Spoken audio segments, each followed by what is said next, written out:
Well, today we come to the conclusion of 2 Peter chapter 2. The entire chapter, as you recall, is devoted to the subject of false teachers. And Peter tells us here something about their motives and techniques, their character. And many times he tells us about their impending doom, their judgment, their coming judgment by God. We have learned that these false teachers in Peter's day were formerly Orthodox Christians who had departed from the faith that they once embraced. They abandoned sound biblical doctrine and Christian morality.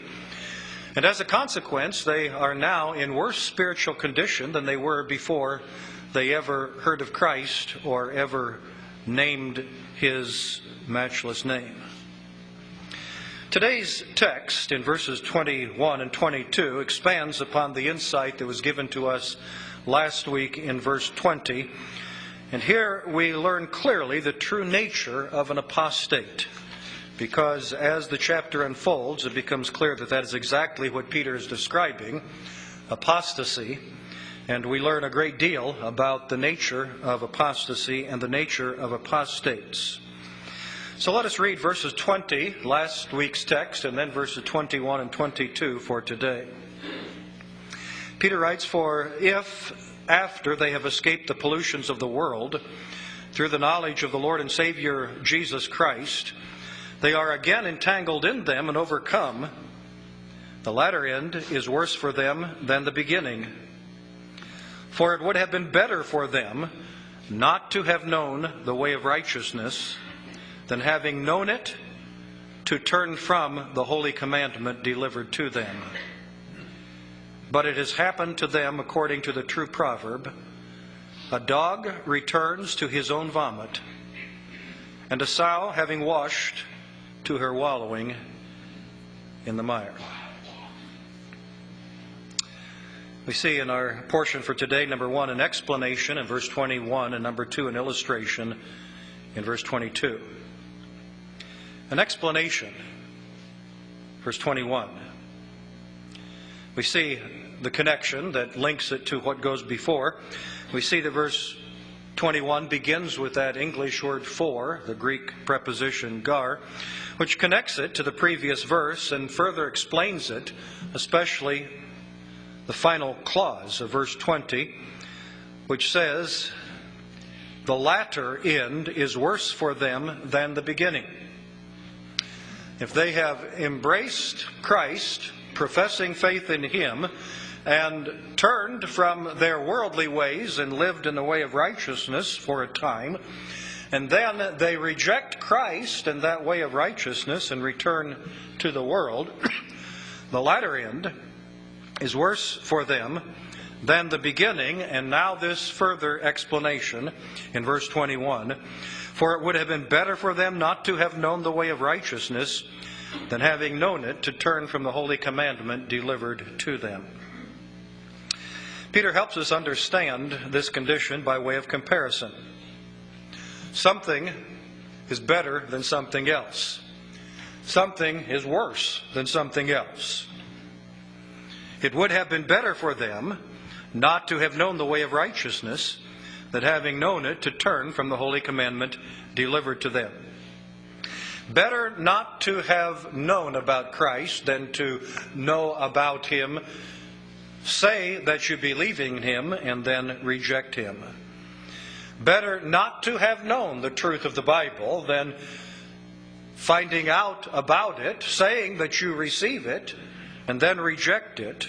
You turn out to be far worse. Now please notice, and this is vitally important in the day in which we live, please notice what Peter does not say. He does not say, well, they have strayed from what they were taught, and they're not living like a Christian ought to live, but at least we can take comfort in the fact that at one time they believed in Jesus. They made a profession of faith, maybe when Peter came through these parts and preached 10 years ago or so. We know that they believed in Jesus, and at least they're going to heaven, even if they're not going to have any rewards there. That's what many would say today, wouldn't they? But that's not what Peter the apostle of the Lord Jesus Christ, directed by the Holy Spirit in this portion of sacred Scripture, this is not what he says. It would have been better for them not to have known the way of righteousness than, having known it, to turn from the holy commandment delivered unto them. Ignorance of Christ is preferable to apostasy. Ignorance of the way of righteousness is better than, having known it, to reject it. The superior state, says Peter, is never to have known, rather than to have known and then rejected the truth that you have known. Why that state is superior is, I think, evident in the chapter, and it would be answered in two ways from the truth that we have already seen throughout this chapter. Number one, a state of ignorance is better because it is more likely that one in ignorance will come to the light and truly embrace Christ and be truly converted. It is far more likely that a person like that will be converted than it is for someone, having known the truth and rejected it, to then return to the way of truth and righteousness, the way of salvation in Christ. So you are better off in ignorance as far as your prospects of heaven are concerned. And secondly, it is better because we have learned in this chapter, at least there has been a hint of degrees of punishment even in hell. And it's better to go into hell without having had a lot of knowledge than to go having had a great deal of knowledge. The greatest places of suffering and punishment in eternal condemnation are reserved for those who have known truth and have willfully and brazenly rejected it. I see a very interesting correlation in verse 21. A correlation between knowledge of the way of righteousness and the knowledge of the Lord and Savior Jesus Christ. Remember in verse 20, the wording was, for if after they have escaped the pollution of the world, and notice this, through the knowledge of the Lord and Savior Jesus Christ. Now notice verse 21. For it would have been better for them not to have known. Please notice that word known. In the English, it's very similar to the word knowledge. It would have been better for them not to have known the way of righteousness than, having known it, to turn from the holy commandment delivered unto them. In the Greek, this is the same word, different forms, but the same word, epignosko. And so verse 20 says that if they have known the Lord and Savior Jesus Christ and turned from Him, that's bad, that's worse. And then he says in verse 21, it would have been better for them not to have known, same Greek word, the way of righteousness. And that tells us, therefore, that there's a correlation between the knowledge of the Lord and Savior Jesus Christ and the knowledge of the way of righteousness. These two things are parallel. In a sense, we could even say these two things are equal. The knowledge of one is the same as the knowledge of the other. In other words, faith in Christ includes embracing the way of righteousness. It is not possible to know Jesus Christ in any true sense of that term, but to not embrace the way of righteousness which Christ represents and which Christ teaches to men. To know the Lord Jesus Christ is to know the way of righteousness. To reject the way of righteousness is to not know the Lord Jesus Christ, at least in saving faith. Peter's telling us what Paul tells us, what John tells us, what Christ tells us, what the whole New Testament tells us in various different ways, namely that salvation is from sin to righteousness. And that begins in this life. It's culminated, of course, in the life to come, and only then does it reach perfection, for we are not entirely sanctified until we are with the Lord. But when we are saved from something, and we are saved to something. And there are many ways of putting that, and many truths that could be could be attached to those prepositions. We could say we are saved from hell and to heaven. That's wonderful. We are saved from darkness to light. That's wonderful. We are saved from the kingdom of Satan to the kingdom of Christ. That's true, and that's wonderful. But we are saved from sin unto righteousness. We are saved from a life of bondage to sin to a life of freedom to serve Christ in righteousness, a life that will pursue that path of righteousness. For indeed, was it not Christ himself who taught us in the Sermon on the Mount that straight is the gate and narrow is the way that leads to life, and few there be that find it? It is a way that leads to life. It is a path that leads to life. There's more than an initial decision. An initial decision does not get you to heaven. There's more to it. Now, there is much more to it than is in our text for today. And we understand that those who have been regenerated by the power of God, the power of the Holy Spirit, are only enabled to walk that path of righteousness by His power. We don't do that in our own strength. And in doing that, we are not meriting salvation. That's not what I'm saying. That's not what Peter's saying. But there is a very important truth to be understood here, and that is that salvation is always from sin to righteousness. And no one who is living a path of wickedness has any biblical right to claim that he is a child of God. Salvation is not based upon a profession of faith, raising a hand, walking an aisle, praying a prayer, talking to a personal worker, kneeling at an altar, praying with your mother at your bedside in the bedroom. Salvation is embracing Christ by the work of the Holy Spirit, who convicts us of sin and shows us Christ. Salvation is embracing the life that Christ represents, and salvation is continually depending upon Christ to help us live that life. There is a change of heart, there's a change of desire, there's a change of direction, and if that's not present, there has been no change, and there has been no salvation.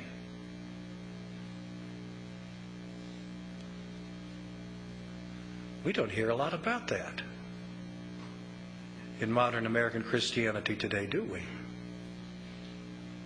But that's what the Bible teaches. We come to the end of verse 21 and we learn about a commandment. For it would have been better for them not to have known the way of righteousness than, having known it, to turn from the holy commandment delivered to them. To turn from the holy commandment delivered to them.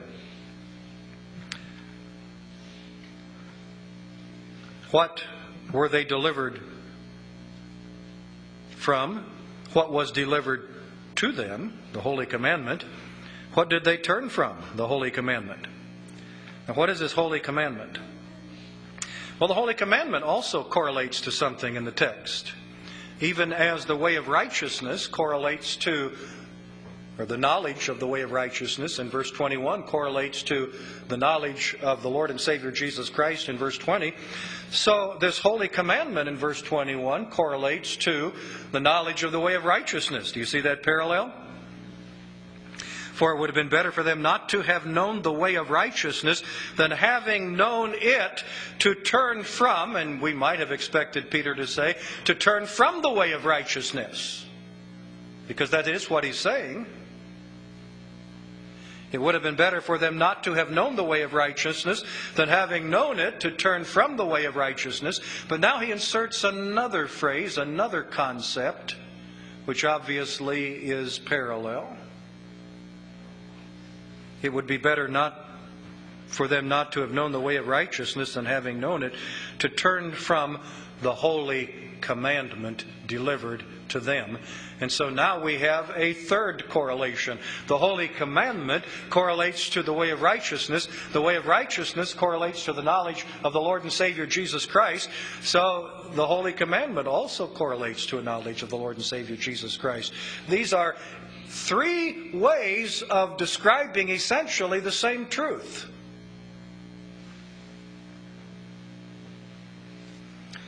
The holy commandment. Why is it called holy? Because it comes from God, who is holy. The holy commandment. Why not commandments, plural? Why singular?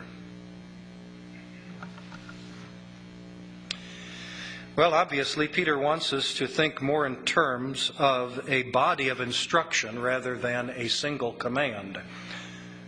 There are many commands included in it, but he's concentrating upon a body of truth, a body of instruction. Why is this body of instruction called a command? Because it is necessary. There is a demand involved with it. The gospel is a divine imperative. The gospel is a command. The gospel is more than an offer. The gospel is a command that we are told to obey, that we must obey, and if we don't, we are in a state of disobedience. Now, I'm not saying that the gospel is not an offer at all. Sometimes people want to take the truth that I just stated and say the gospel is not an offer. There are places in the Bible where the gospel is presented as an offer. But there are probably more places in the Bible where the gospel is presented as a command. How many times in the Bible do you find phrases like to obey the gospel? And we say, no, nothing to obey, only believe. And we want to pit faith against works and then somehow miss this truth. And of course, these things on the surface are a bit paradoxical, but we have to get under the surface to understand there's no contradiction here. To obey the gospel is to place yourself under the holy command. It is to recognize that God has demanded something of us. To believe the gospel, here's another way to put it, is to surrender to the authority of Christ, to the lordship of Christ, who has the right to command us. It is yielding to His command that actually initiates us into the Christian faith. And if there is no yielding to His command, there is no true faith in Jesus Christ. And His command, among other things, is a command to walk in newness of life. It is a command to leave the old life and walk in the Christ life, the Christ-like life. Follow me. That's what it means to believe in Christ. That's what it means to become a disciple of Christ, to follow Christ. You see, this command does correlate to that knowledge of Jesus in verse 20, which is described as what? Through the knowledge of, and Peter chooses his words very carefully, knowledge of the Lord and Savior, Jesus Christ. The Lord and Savior, Jesus Christ. Christ demands that we leave sin and self and follow Him. That's what it means to know Jesus, to know the Lord and Savior, Jesus Christ. Because Christ points us to His way, the way of righteousness. And Christ puts us under His command, His holy command. And we acknowledge that. We accept that. We surrender to that. We yield to that. I think I'm correct in saying that if I had served in the Army, I might say that I served under the command of General so-and-so, General Patton. What? He only had one command? He had a lot of commands, and I was subject to all of them. And they didn't all come directly from him, though they may have if I could trace them back, but more often they came from my sergeant or lieutenant or somebody else. But they were his commands, but I was under his command. That is, I was under his authority. That's the idea here. And these have turned away from what? Away from the holy command. Away from the body of truth, which was delivered unto them, passed down to them, taught to them, That's similar to the words we read in Jude earlier, where Jude in verse 3 says, I write to you, exhorting you to contend earnestly for the faith, which was once for all delivered to the saints. There he uses the phrase, the faith, as a body of revealed truth. The Christian faith, the body of truth that we call Christian doctrine, Christianity. This is the faith which was delivered unto you. It was taught to you. It was given to you. The faith, not my individual personal exercise of faith, but the body of truth that we are to believe. It's called the faith, the Christian faith. Well, now, the body of truth that we are to believe is called the Holy Command. It is what Christ taught when He was upon the earth. It is what Christ continued to teach through His holy apostles, like the Apostle Peter. It is what Christ, through His Holy Spirit, caused His apostles and prophets to write down in the book we call the Bible, and particularly the New Testament Scriptures. That is Christ's holy command. That is delivered to those who say, I want to be a follower of Jesus Christ. Of course, you don't get it all at the beginning. But at the beginning, what you get is an agreement that whatever Christ says is true. Whatever Christ says is authoritative. Whatever Christ says is binding upon me. I now live under His command. I am no longer a servant of sin. I am a bondslave of Jesus Christ.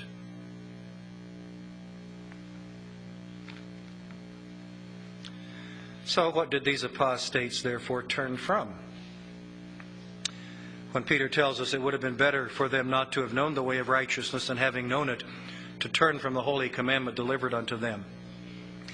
Well, they turned, first of all, away from the moral imperatives of the gospel. We saw that throughout this chapter.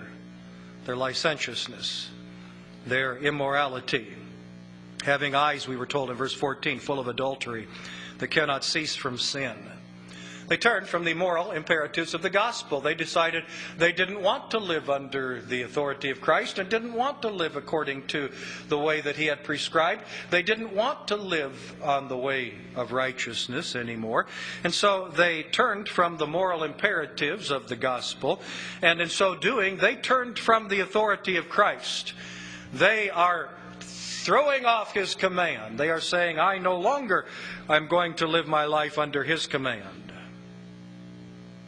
His holy command, which had been given to them by His apostles and by His word and by those who spoke the words of Christ and of Christ's apostles.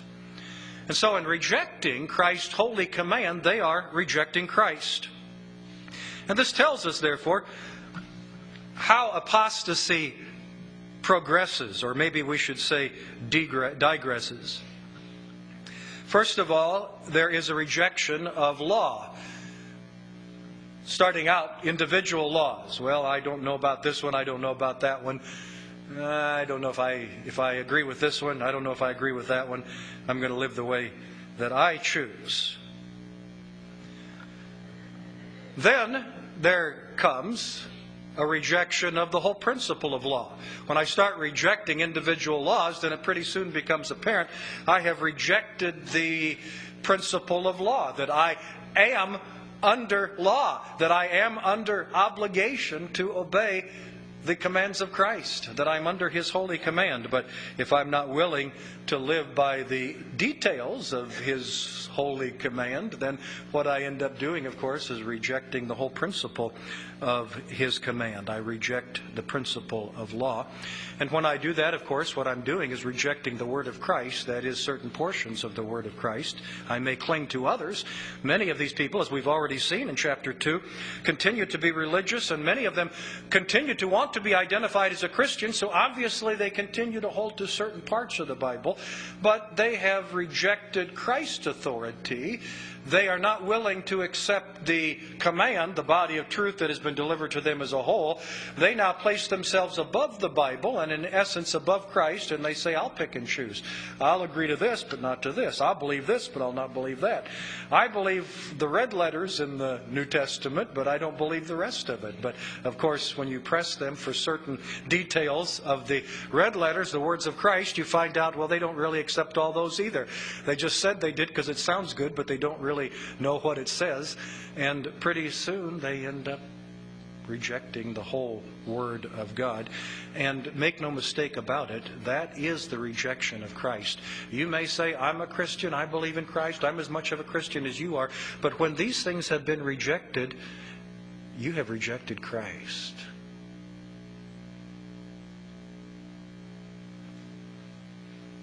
That's the explanation of apostasy. Now Peter concludes with an illustration that makes this very clear and very simple to understand.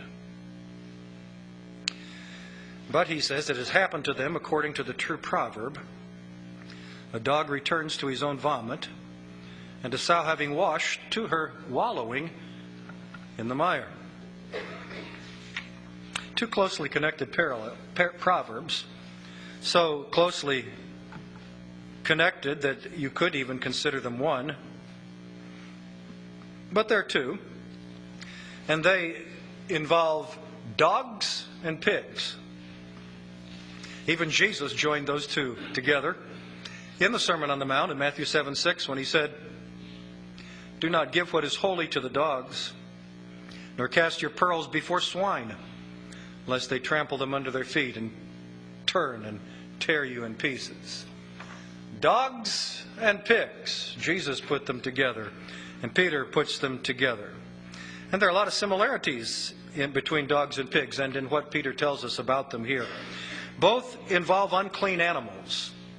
The Jews considered both dogs and pigs unclean according to Mosaic regulations. They speak of impurity. Both in the brief proverbs that Peter gives us here record temporary improvement. But both include disappointing relapse, a return to impurity, and both conclude with a manifestation of nature. Let's see how this works out in these two proverbs. Number one, the dog proverb. Peter probably is quoting from the book of Proverbs, chapter 26, verse 11, which says, as a dog returns to his own vomit, so a fool repeats his folly.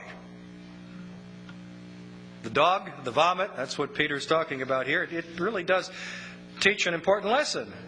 And fools manifest their true nature by returning to their folly after they may have left it for a while, just like dogs manifest their true nature by returning to their vomit. I hope you understand that this, though it's not a very pretty picture, I need to at least briefly describe exactly what's happening here so that you understand what's going on. The dog ingested something which made him sick. It's something that was corrupt, something that was spoiled. And he's feeling pretty miserable. So to get rid of that corruption, he expels it. He vomits it up. If you've ever had a dog, ever been around dogs, you've seen this, I'm sure, many times. Now, what happens next always disappoints us, doesn't it? Even though we know, we've seen it before, but this is my dog, this is my pet, this is cute little so-and-so. You can't believe it. But sure enough, that very same thing that the dog vomited up, it's not long until you see the dog sniffing around it, sniffing around it, sniffing around it. Uh-oh. Getting closer. Temptation. And then, before long, gobble, gobble, gobble, there it's gone. The dog returned to its vomit. It returns to his corruption that we thought it had left behind. Now you can see how in this illustration the first two steps all really look very much like conversion. There was something that made the dog sick. There's something that makes the sinner feel the weight of his sin. He has eaten something that is troubling him. His conscience is troubling him. The consequences of his sin. He's found that sin isn't as attractive and wonderful as he thought. It's beginning to plague him. It's beginning to bother him. He decides this is not such a good idea. And so he expels the corruption by turning from sin and coming into the church. Say, becoming a Christian. At least that's what he thinks he has done, what he says he has done. And at this point, it's very difficult, really impossible to tell whether this is a true conversion or not. So what do? You just have to let some time pass to see what happens next. And lo and behold, when that sinner leaves Christ and the truth of Christ and the way of life that Christ represents and returns to his old way of life, his old corruption, what does he demonstrate? He demonstrates that really his nature never did change, did it? It was a temporary thing. The pig proverb is the same truth told in a different way. The pig proverb is not found in the Bible, in the book of Proverbs or anywhere else, but it's found in several secular sources of that day. And briefly, Peter just paints the picture of a sow that is washed clean. If you've ever been on a farm, if you've ever been around pigs, you know pigs like to wallow in the mud. And most of the time, they just have mud almost dripping off of them, just caked with mud and mud all over them. Oh, they're dirty, nasty-looking animals. And then some of you have been there. But sometimes somebody will take pity on the pig and find a garden hose and spray it down, wash it all up, maybe brush it off a bit. And you know what? Pigs they actually like being clean. They're not unhappy about being clean. I think they actually enjoy that, enjoy getting rid of that filth. But there's something else they enjoy even more. You'd think they would enjoy the cleanness so much that they would like to be that way forever. Leave the mud, the filth, the corruption behind and live in that clean state. But nope. Before long, you see them right back in the mud hole, wallowing in the mud, same old, and there they are again. And why is that? And they're enjoying the mud. You thought they would enjoy being clean, but it turns out they actually enjoy the mud more than they enjoy being clean. Being clean is nice, but being in the wallows even better. Boy, this is wonderful.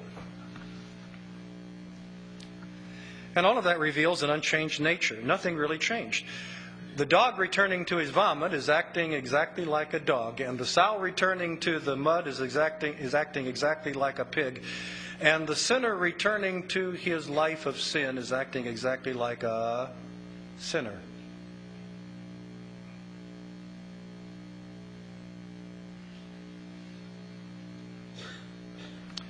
It should be easy to understand what Peter's teaching us here, that a profession of faith and joining a church does not ensure one of heaven.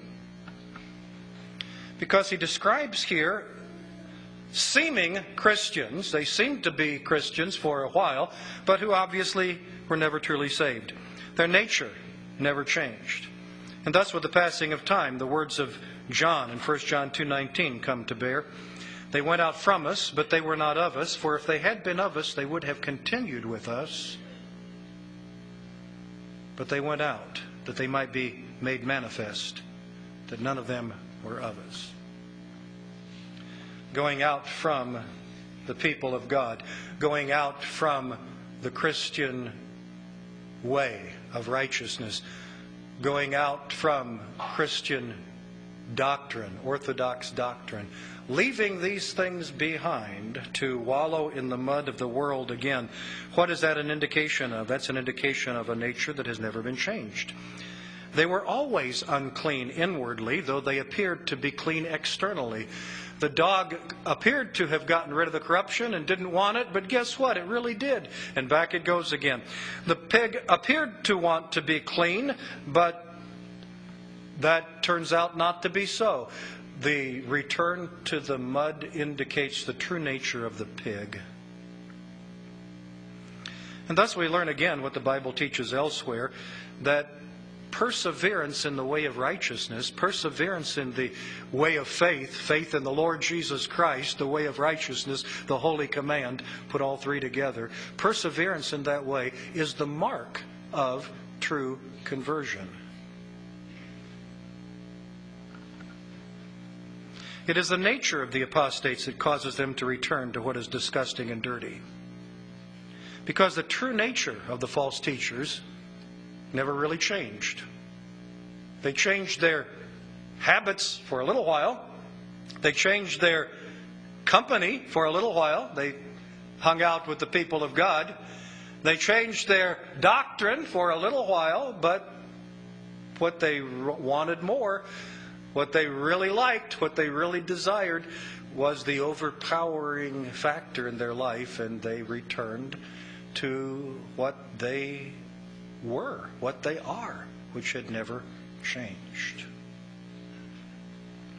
Now, there are a lot of lessons here. I don't know how many I'll have time to pursue, but let me get started. And the first one I want to talk about is a lesson about wayward children of Christian parents. And the question is, do they fit the category of what Peter is talking about here? Are they apostates? And my answer to that is no.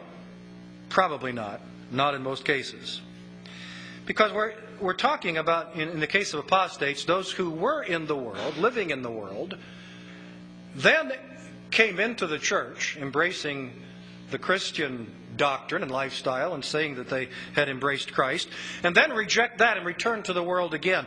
That's not exactly what we have in the case of the wayward children of Christian parents. They did not leave the world's corruption to embrace Christ and then return to their former life. They rejected their upbringing in the church to go into the world for the first time. It's not exactly the same. And I say that to encourage you, though I don't want to try to extract the danger and the warning from the place where they are, which is always a place of great danger. But they're not apostates for whom there is no hope of repentance, as we saw last week. There's every reason to believe that they will yet repent and embrace Christ. And therefore, we continue to pray for them, and we continue to plead with them, and we continue to hope for them, and we continue to expect that God, in mercy, will save them for Christ's sake and for the sake of their praying parents. Don't give up on your wayward children. Their waywardness is not evidence that they are apostates. The second lesson concerns methods of evangelism. And I've trumpeted this several times, but it comes up so prominently here I can't just overlook it. And so I remind you again that according to this passage and others in the Bible, the gospel includes a demand for righteousness. That's part of the gospel message. Remember Paul, who reasoned with Felix of what? Righteousness, self-control, and judgment to come. Righteousness, which he didn't have but needed. Self-control, which he didn't have. He couldn't control himself in pursuing his sin. And judgment to come for those who are not freed from their sin and inability to control their sinful desires. Of course, we know that God's grace is the only thing that can break this. But please understand that part of the message of the gospel is a demand to live in righteousness. Now, the fact that sinners can't do that in themselves is one of the things that God uses to show them that we need Christ. Of course we can't do that in ourselves. That's the law. As our schoolmaster, to bring us unto Christ. The demands of the law. This is what God demands. But I can't do it. I've tried. I can't do it. Of course you can't. That's why you need Christ. Christ can cleanse you from your sins, and Christ can empower you to live in the way that God demands. But make no mistake about it, the gospel includes a demand for righteousness. And that's why I think it is very unwise to press people for hasty decisions, to try to lead them in the sinner's prayer, to try to give them assurance of salvation, because if they are not truly converted, you are only making them worse. It's not exactly the same situation as here. I'm not saying that you are turning them into apostates, but there are some situations that are worse than others, and it is worse to have made a profession of faith and been told that you are saved without having a changed heart, without having a new nature, and now where are you? You talk about trying to figure out the gospel and how it applies to me, and can I be saved, and what's wrong with me? And the many who are deluded in this situation and are on the path to hell, having been told that they're on the path to heaven, don't you see how dangerous all that is? That's not the way that the Bible instructs us nor illustrates for us to conduct evangelism. When will we get it in our heads that we don't have a better way of doing it than Christ and the apostles did? We're not smarter than them. We aren't more clever. We aren't better at getting people to Christ than they were. In fact, we're a whole lot worse. When we depart from clear biblical instructions and illustration, we just make things 10 times worse. Do it the Bible way. And I don't mean in any way to discourage you from being a fervent witness. I want you to be. We need to be more fervent in our witness.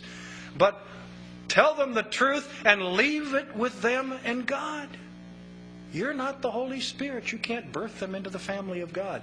You give them the truth and leave it to them, to God, to the Holy Spirit to bring them to Christ. If their heart is changed, if they are regenerated, if they are brought to Christ, they will demonstrate it. They will manifest it. They will have a hunger for the Word of God. They will come looking for more help.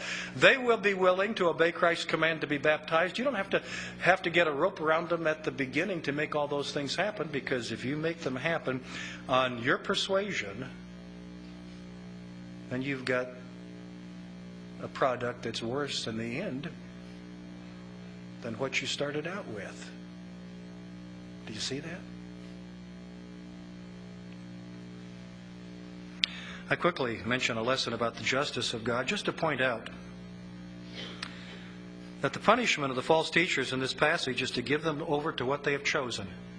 What do they want? Sin. What does God allow them to have?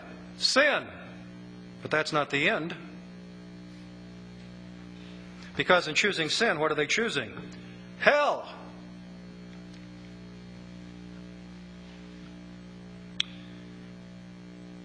Every sinner who is in hell has chosen to go there.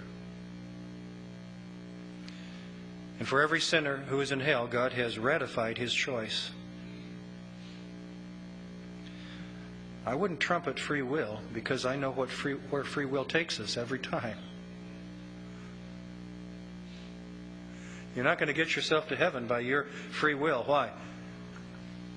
Because you've got a sinfully corrupt heart, because you love darkness rather than light, because you are never going to choose righteousness apart from God's grace, God's work, God's power in your life.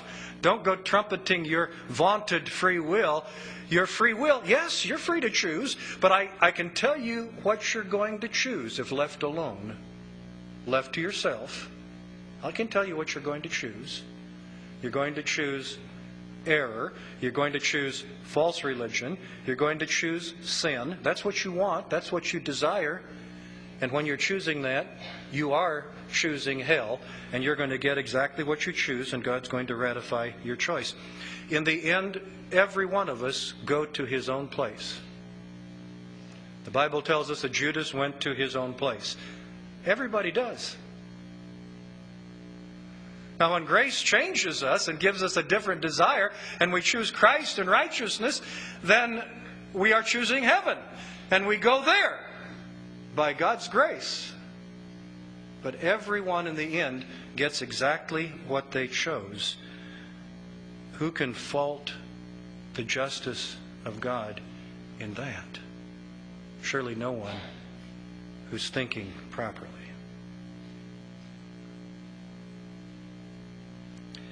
And I must conclude with a lesson about your own spiritual condition.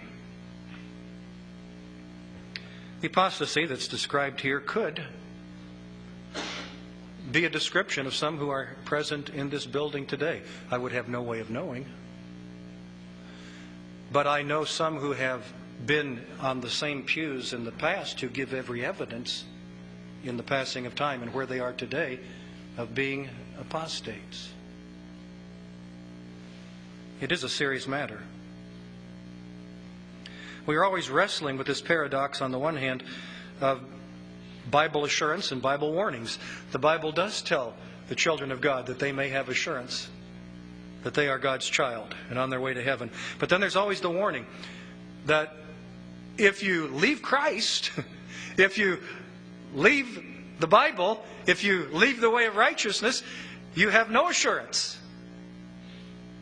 Or if you have, it's a false assurance. You're just kidding yourself. Don't do that. Apostasy. Could it happen to me? Could it happen to you? It could happen to you if you reject Christ's lordship, if you reject His authority, if you reject His command, if you reject what it boils down to is His right to command you. We're not talking about sinless perfection. We're not saying, have you ever sinned? Have you ever stumbled? Well, you're an apostate. No. The question is, are you living under the lordship of Christ? Are you living under His command? Are you acknowledging when you disobey His word that you have disobeyed His command and that that's wrong? And do you bring yourself back under His authority? That's what I'm talking about. This can happen to you if you reject Christ's lordship, His authority, His commands.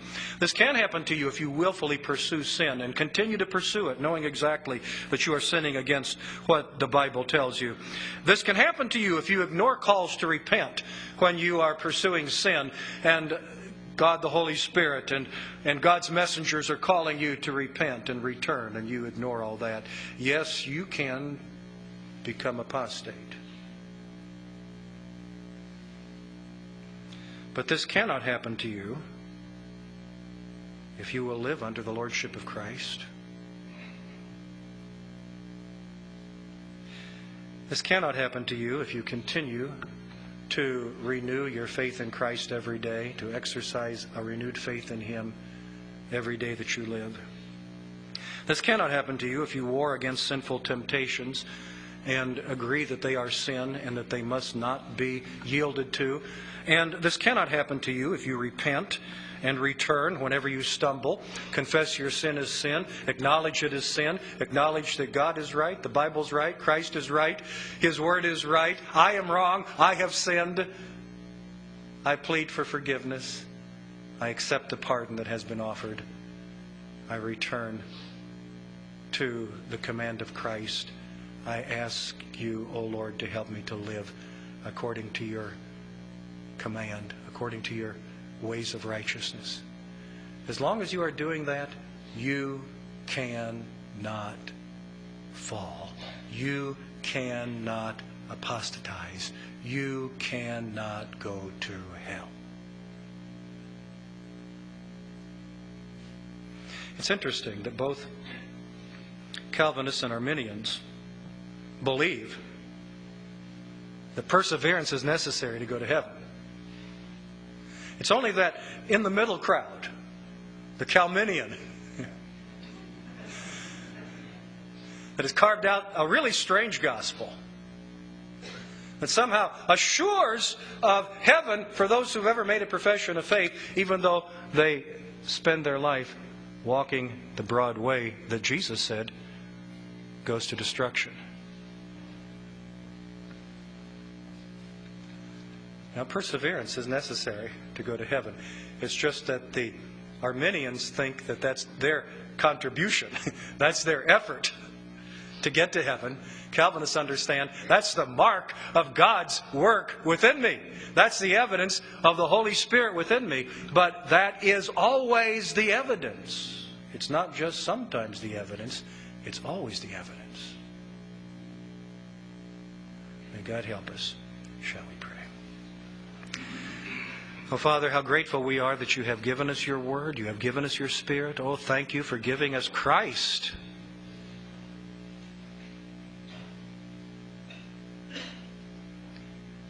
Drive these truths home to every heart.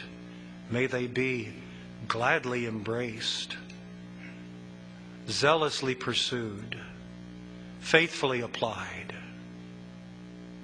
We ask in Jesus' name, amen.